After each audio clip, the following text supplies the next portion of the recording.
मैं सॉरी कहता हूँ। अब इस बारे में मत सोचो। आज से हम हमेशा एक फैमिली हैं। बेलिन, मेरी शांत, सच्ची सफाई सुनकर एक अजीब सी चुभन महसूस करने लगी। कल तो वो मेरा हाथ पकड़कर प्यार जता रहा था, और एक ही रात में उसका सारा रवैया बदल गया। क्या सचमुच उसने अपनी गलत फीलिंग्स को खत्म कर दिया, या ये कोई चाल थी? नाटक कर रहा था उदासीनता का। बेलिन ने मुझे गौर से देखा, सीरियस आवाज में बोली, अच्छा लगा कि तुम ऐसा सोचते हो। यूनिवर्सिटी का एग्जाम जिंदगी का टर्निंग पॉइंट है। तुम्हें सही रास्ते पर आना ही होगा। मैंने मुस्कुराकर सिर हिला दिया। उसने अपने कमरे से एक ब्रोशर निकाला, मेरी तरफ बढ़ाया, फिर बोली, हर साल साउथ वेस्ट यूनिवर्सिटी का लेवल बढ़ता जा रहा है। तुम्हें अपनी ड्रीम यूनिवर्सिटी में जाने के लिए जी तोड़ मेहनत करनी पड़ेगी। जब मैंने देखा कि हाथ में साउथ वेस्ट यूनिवर्सिटी का एडमिशन ब्रोशर है, तो मेरी स्माइल एक सेकंड के लिए फ्रीज हो गई। मैं कुछ बोला नहीं। अपनी पिछली जिंदगी में मेरा दिल नजर मेरे बस बेलिन के पीछे पीछे में लगे रहते थे, इसलिए नॉर्मल बात थी कि मैं उसकी मिलिट्री वाली जगह के सबसे करीब साउथ वेस्ट यूनिवर्सिटी का एग्जाम देना चाहता था। आखिर में न सिर्फ मैं उसे पा नहीं सका, बल्कि मेरी जिंदगी पूरी तरह खराब हो गई। इतनी मुश्किल से मुझे ये दूसरा मौका मिला है। इस बार मैं पक्के तौर पर किन्वे यूनिवर्सिटी चुनूंगा, जो मुझे असल में पसंद है, और वहां लिंग्विस्टिक, जिसमें मेरी सच्ची दिलचस्पी है। अलग अलग कल्चर की खास बातें जानना, हर एथनिक ग्रुप के रीति रिवाज खुद देखना। मैंने बेलिन को अपने कमरे में वापस जाते देखा। अपने प्लान बदलने की बात मुंह से नहीं निकाली। आखिरकार आगे चलकर हर कोई अपनी अपनी जिंदगी जिएगा। अभी कुछ न कहना ही ठीक है। मैंने वो ब्रोशर उठाया, अपने कमरे में आ गया, रेडियो ऑन किया, पढ़ाई में जुट गया। मैं पूरी तरह अपने मनपसंद सब्जेक्ट में डूब गया। सिर्फ डिनर के लिए बाहर निकला। पूरी फैमिली एक साथ टेबल पर बैठकर खाना खा रही थी। ऐसा काफी दिनों बाद हुआ था। यही तो वो घर था जिसकी बुनियाद मेरी ग्रीक ने रखी थी, और जिसका मुझ जैसे भटके हुए इंसान ने अपनी पिछली जिंदगी में हमेशा सपना देखा था। ये सब सोचकर मैं थोड़ा भावुक, खोया खोया था। ये फैन क्या सोच रहा है? कुछ प्रॉब्लम है क्या? माँ ने मेरी कटोरी में ऑमलेट का एक टुकड़ा डालते हुए पूछा, थोड़ी फिक्र के साथ। मैंने सिर हिलाकर हल्की स्माइल से जवाब दिया, नहीं, सब ठीक है। माँ तुरंत खुश हो गई। ये तो बहुत अच्छी बात है। अगर तुम साउथ वेस्ट यूनिवर्सिटी में दाखिल हो गए, तो तुम्हारी बड़ी दीदी भी वहां आर्मी में है। इससे वो तुम्हारा ध्यान रख सकेगी। मेरा चॉपस्टिक पकड़ने वाला हाथ जम गया। माँ ने ये नोटिस किया, बोलती रही, तेरे डैड बैड अब बूढ़े हो रहे। जब तुम यूनिवर्सिटी में होगे, इतनी पढ़ाई में तुम घर बार बार नहीं आ पाओगे। अगर तुम्हारी दीदी वहां रहेगी, तो हमें थोड़ी राहत रहेगी। शब्द मेरे गले में ही अटक गए।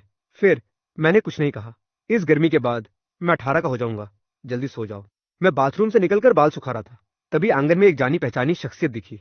बेलिन ने धीमी आवाज में कहा, डिनर के वक्त तुम कुछ उलझे हुए लग रहे थे। मेरा बाल सुखाने का हाथ रुक गया। अपनी पिछली जिंदगी में मैं बेलिन के पीछे परछाई की तरह लगा रहता था। उसका पूरा फोकस हमेशा अपनी पढ़ाई पर होता था। वो बस अपने पिता के प्रोफेशन को फॉलो करके अंकल चेन के मिशन को पूरा करना चाहती थी, देश की रक्षा करना। उसने कभी मुझ पर ध्यान ही नहीं दिया, जो उसके पीछे पीछे चलता रहता था। मुझे उम्मीद नहीं थी कि इस बार वो मेरी अजीब हरकत को इतनी गौर से नोटिस करेगी। मैंने हल्की सी स्माइल की, कुछ खास नहीं, बस घर छोड़ने का ख्याल आ रहा है, थोड़ा अजीब लग रहा है। चांदनी में बेलिन ने मुझे देखा। मैं उससे एक सिर छोटा था। न जाने क्यों उसे लगा जैसे मैं अब थोड़ा समझ से बाहर हो गया हूँ। मैंने चुपचाप रात के आसमान में तारे देखे। भविष्य में शायद इतनी शांति से तारे देखना मुश्किल हो जाए। एक टीचर ने कहा था, एक बार यूनिवर्सिटी चले गए तो अपनी जन्मभूमि में फिर वसंत दिखता है, न पतझड़, सिर्फ सर्दी, गर्मी रह जाते हैं। जितने बड़े होते जाओगे, घर उतना ही कमा पाओगे। हम दोनों में से कोई नहीं बोला, बस खामोशी छा गई। तभी माँ किचन से आई। अरे बेलिन, आज मैचमेकर मुझसे मिलने आई थी। उन्होंने कहा कि वो यू फैमिली के उस लड़के, मतलब गिबोडा से तुम्हारी अरेंज्ड मीटिंग कराना चाहती हैं। आर्मी जाने से पहले क्यों ना मिल लो? जाओ, उससे मिलाओ। बेलिन ने पल भर रुककर सिर हिला दिया। ठीक है, जैसा आप ठीक समझें। माँ का चेहरा एकदम खिल उठा। बहुत अच्छा, मैं अभी मैचमेकर को हाँ कह देती हूँ। अगले 2-4 दिनों में तुम्हारी बोडा की मीटिंग फिक्स कर देती हूँ। वो लड़का भरोसे लायक है। अगर तुम दोनों की बन गई, तो हम बात पक्की कर देंगे।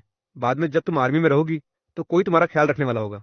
जब माँ वहां से गई, मैंने देखा कि बेलिन भी जाने को तैयार थी। मेरे दिमाग में पिछली जिंदगी का गिबोडा का वो घिनौना चेहरा घूम गया। मैंने मुंह खोलकर उसे आगाह करना चाहा, दीदी, गिबोडा उतना सीधा नहीं है जितना दिखता है। कल जब तुम्हारी उससे मीटिंग हो, तो थोड़ा ध्यान रखना।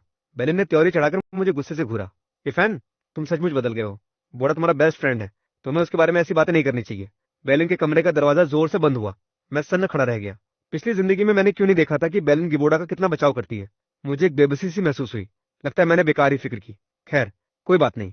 आगे चलकर बेलिन के साथ जो भी होगा, अब मेरा उससे कोई लेना देना नहीं। मैं वापस अपने कमरे में आया, लाइट बंद की और लेट गया। एग्जाम का सामना करने के लिए अच्छी नींद जरूरी है। अगले दिन अलार्म ठीक 7:30 बजे बजा। नाश्ता किया, अपना admit card, pen pencil check किया, और एग्जाम सेंटर की तरफ निकल गया। जब क्वेश्चन पेपर बांटे गए, तो मेरा तना हुआ चेहरा आखिरकार थोड़ा ढीला पड़ गया। कल रात मैंने अंदाजा लगाकर कुछ सवालों की प्रैक्टिस की थी। किस्मत से मेरा अंदाजा सही निकला।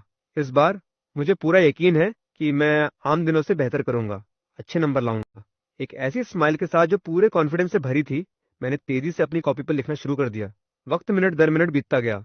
आखिरी घंटी बजी तो सारे सब्जेक्ट खत्म हो चुके थे। 10 साल से ज्यादा की पढ़ाई, कितनी ही क्लासेस, सब कुछ बस कुछ एग्जाम पेपरों में सिमट गया। मैं एग्जाम हॉल से बाहर निकला, अंगड़ाई ली, पूरा शरीर रिलैक्स हो गया। अच्छे मूड में गांव वापस पहुंचा। गांव की एंट्री पर पहुंचते ही नोटिस किया कि सब लोग मुझे अजीब तरीके से देख रहे हैं। अभी कुछ ही कदम चला था कि ये भद्दी भद्दी बातें सीधे कानों में पड़ने लगी। यही है ना ये फैमिली का वो लड़का, परसों अपनी ही दीदी से प्यार जता रहा था। ऐसे बेशरम इंसान को कौन सी यूनिवर्सिटी लेगी। ये फैमिली ने तो सचमुच एक बेहया बेटा पाला है। उनके पूर्वजों की कब्र जरूर कहीं गलत जगह पर होगी, पक्का। अरे, अगर मेरा बेटा होता तो मार मार कर उसकी हालत खराब कर देता। कुछ लोगों को तो बिल्कुल शर्म नहीं होती। हमारे गांव में रहते हैं, ऐसी हरकतें करते हैं, फिर भी यहाँ रहने की हिम्मत है। ये सुनते ही मैं अंदर तक जम गया। ऐसा लगा जैसे मैं फिर अपनी पिछली जिंदगी के बुरे सपने में गिर गया हूँ। पिछली जिंदगी में बैलिन को इजहार करने की कहानी एक ही रात में पूरे गांव में फैल गई थी। उस वक्त मेरा दिमाग पूरी तरह खाली हो गया था। इतनी शर्मिंदगी हुई थी कि कुछ बोल नहीं पाया था। जब समझाने की कोशिश की तो शब्द ही नहीं सूझ रहे थे। और आखिर में इसका असर मेरे मम्मी डैड पर भी पड़ा। लोग उन्हें ताने देने लगे कि बच्चा बिगड़ा है, तो माँ बाप की ही गलती है। मैंने अपनी मुठ्ठियां भींच ली, पलट कर छाती तानकर सबको देखा, साफ आवाज में बोला, पड़ोसियों, बैलिन मेरा कोई खून का रिश्ता नहीं है। इसमें कोई बेशर्मी वाली बात नहीं है। किसी से प्यार करना अपने आप में कोई गुनाह नहीं। बस मैं छोटा था और लगाव, प्यार का फर्क नहीं समझता था। अब मेरा दिमाग साफ है। बैलिन आगे चलकर जिससे भी शादी करेगी, मैं दिल से उसकी खुशी चाहूंगा। और अगर किसी ने मेरी पीठ पीछे कुछ कहा तो बाद में शिकायत मत करना अगर मैंने तुम्हारे खिलाफ मानहानि का केस कर दिया। अपनी पिछली जिंदगी की वजह से मैं भली भांति जानता हूँ कि अफवाहें बढ़ती ही जाती हैं, भागने से बात बिगड़ती है। इस बार मैं नहीं भागूंगा। आसपास के लोग मेरे कॉन्फिडेंस को देखकर चुप हो गए। मैं हल्के कदमों से घर वापस आया। अंदर घुसा तो देखा माँ किचन से प्लेट लिए बाहर आ रही है। एग्जाम खत्म हो गया, तेरी दीदी के आने तक इंतजार कर, फिर साथ में खाएंगे। मैंने माँ के हाथ से प्लेट ले ली, बिना दिलचस्पी के पूछा, दीदी कहाँ गई? माँ खुश होकर बोली, तेरी दीदी ने आखिरकार अकल ठिकाने कर ली। कल वो उस अरेंज मीटिंग पर नहीं जाएगी, बल्कि शहर गई है उसके लिए एक गिफ्ट खरीदने। मैंने चुपचाप सुन लिया, कोई खास इमोशन नहीं हुआ। बस एक बात जो मुझे उम्मीद नहीं थी, वो ये कि बेलिन गिबोर्डा को इतना मानती है। वो जो हमेशा इतनी शांत रहती थी और कभी किसी की ज्यादा परवाह नहीं करती थी, वो अब गिबोर्डा के लिए इतने ध्यान से गिफ्ट लेने गए। जैसे ही आखिरी डिश टेबल पर आई, बेलिन दोनों हाथों में ढेर सारे बैग लिए वापस आ गई।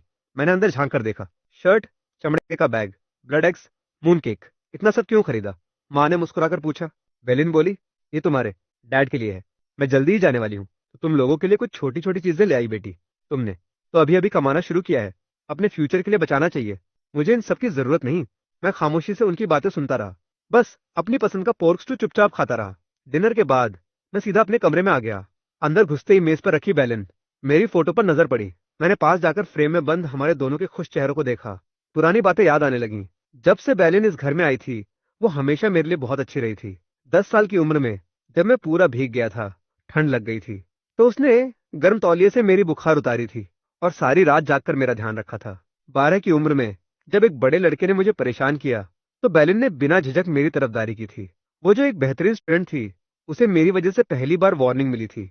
15 की उम्र में जब मैं खेलते खेलते पहाड़ में खो गया था, तो वो सारी रात मुझे ढूंढती रही, मुझे अपनी पीठ पर लाद कर घर लाई थी। बाद में जब बेलिन आर्मी चली गई, तो हमारा रिश्ता धीरे धीरे ढीला पड़ता गया। अब वो शादी करके अपना नया घर बसाने वाली है। मैंने वो सब चीजें इकट्ठी कर ली जो उससे जुड़ी थी, हमारी फोटो, वो महंगा बॉक्स जो उसने दिया था, बचपन के खिलौने वगैरह। बॉक्स को एक तरफ रख दिया, इरादा था कि कल सब फेंक दूंगा। अगली सुबह मैं उठा, वो बॉक्स उठाया, बाहर निकलने ही वाला था कि सामने वाले कमरे का दरवाजा भी खुला। मैंने देखा बेलिन ने अपनी रोज की आर्मी ड्रेस की जगह एक नई पिंक ड्रेस पहनी हुई है। उसने मेरे हाथ का सामान देखा, शांत आवाज में पूछा, क्या लिए जा रहे हो? कुछ पुराने पेपर, बचपन के खिलौने, सोचा अनाथालय के बच्चों को दे दूं। मैंने आराम से जवाब दिया। बेलिन ने सिर हिलाया, कोई सवाल नहीं किया, सीधे बाहर की तरफ चल दी।